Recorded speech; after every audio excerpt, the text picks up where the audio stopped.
Today in this video we will discuss domain name system and the classification of domain name system। অর্থাৎ আজকের এই ভিডিওটিতে আমরা দেখব ডোমেইন নেম সিস্টেম বলতে কি বুঝি, ডোমেইন নেম সিস্টেম কত প্রকার। ডোমেইন নেম সিস্টেম আমরা জানি আইপি অ্যাড্রেসকে মনে রাখা কষ্টকর, তাই আইপি অ্যাড্রেসের পরিবর্তে আলফানিউমেরিক অ্যাড্রেস ব্যবহার করা হয়। এই আলফানিউমেরিক অ্যাড্রেসটিকে বলা হয় ডোমেইন নেম সিস্টেম। আরো সহজ ভাষায় আমরা বলতে পারি আইপি অ্যাড্রেসের পরিবর্তে যে আলফানিউমেরিক অ্যাড্রেস ব্যবহার করা হয় তাকেই ডোমেইন নেম সিস্টেম বলে। সংক্ষেপে একে ডিএনএস বলা হয়। অন্যভাবে আমরা বলতে পারি the alphanumeric address of an IP address is called domain name system। তাহলে এখান থেকে আমরা শিখলাম ডোমেইন নেম সিস্টেম কি। আমরা এভাবে বলতে পারি আইপি অ্যাড্রেসের পরিবর্তে যে আলফানিউমেরিক অ্যাড্রেস ব্যবহার করা হয় তাকেই ডোমেইন নেম সিস্টেম বলে। এখন আমরা ডোমেইন নেম সিস্টেমের এক্সাম্পল দেখব। আমরা জানি ঢাকা বিশ্ববিদ্যালয়ের ওয়েবসাইট অ্যাড্রেস হচ্ছে www.du.ac.bd। এই ওয়েব অ্যাড্রেসটি হচ্ছে ঢাকা বিশ্ববিদ্যালয়ের ডিএনএস বা ডোমেইন নেম সিস্টেম। এখন আমরা আলোচনা করব ডিএনএস এর কি কি অংশ থাকে। উদাহরণস্বরূপ আমরা জিমেইল এর ডিএনএস ব্যাখ্যা করব। জিমেইল এর ডিএনএস হচ্ছে https://mail.google.com/gmail। এটি হচ্ছে জিমেইল এর ডিএনএস।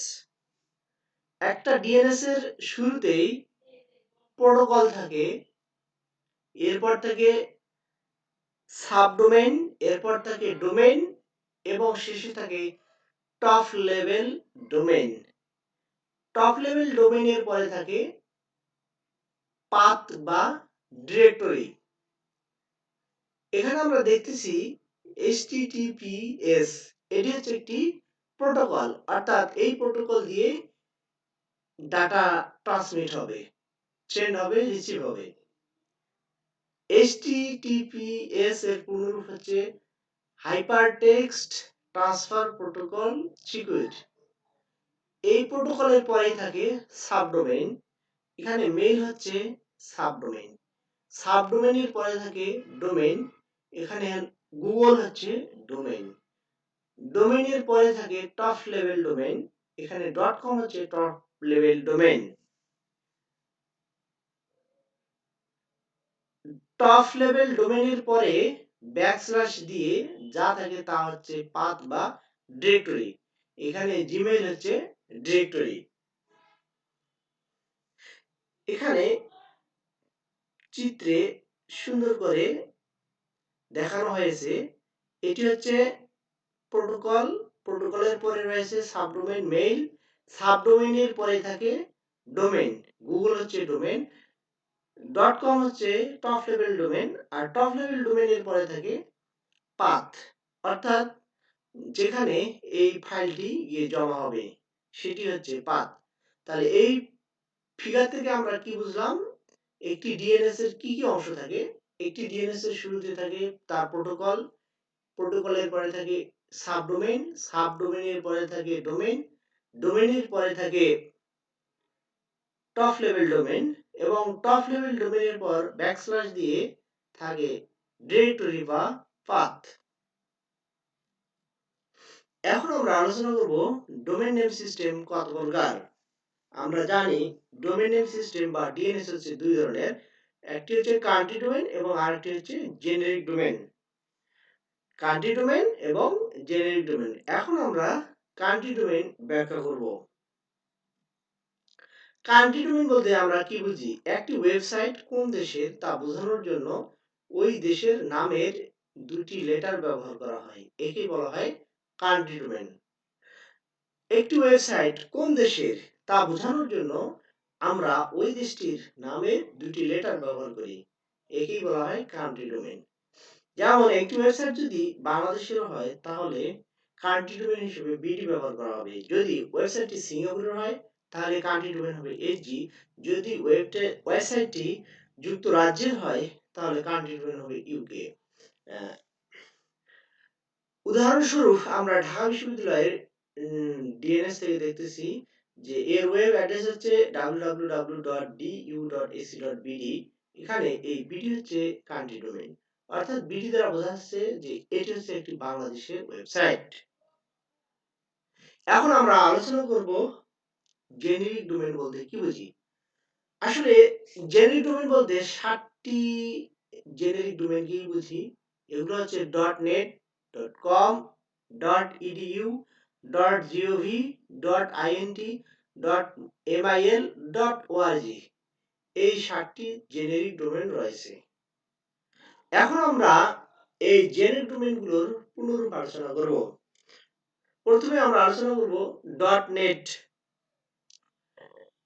.net বলতে বুঝি নেটওয়ার্ক সার্ভিসেস। এর অর্থ হচ্ছে যেসব কোম্পানি নেটওয়ার্ক সার্ভিস দিয়ে থাকে তার ওয়েবসাইটে .net তারা ব্যবহার করে থাকেন। .com যেসব প্রতিষ্ঠান যারা কমার্শিয়ালি কাজ করেন তারা তাদের ওয়েবসাইটের শেষে .com ব্যবহার করে থাকেন।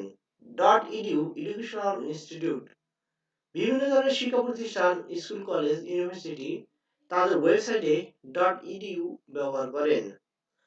.gov গভর্নমেন্ট, বিভিন্ন ধরনের সরকারি প্রতিষ্ঠান তাদের ওয়েবসাইটের শেষে .gov ব্যবহার করেন।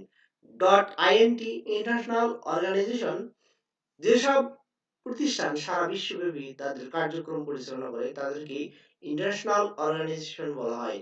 আর এই ইন্টারন্যাশনাল অর্গানাইজেশন এর ওয়েবসাইটগুলোতে .int ব্যবহার করা হয়।